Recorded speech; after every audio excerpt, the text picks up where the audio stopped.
যাবো না তোরে নিতে এসেছি তো চলো আমার সাথে না আমি তোমার বাড়িতে যাবো না তোমার ভাবির জন্য আমি ওই বাড়িতে থাকতে পারি নাই তোমার ভাবির অত্যাচার না যেই বাড়িতে আমার কোনো মূল্য নাই সেই বাড়িতে আমি যাবো না আমার একটা কথা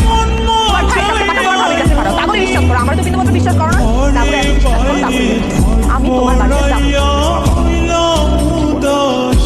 আচ্ছা আমি আমার ভাই বাবার কাছে টাকা কেন পাঠাইছি কারণ তারা মুরব্বী মানুষ আমার বড় না তারা তো আমার ভালোই চায় এই যে বাড়িটা করছে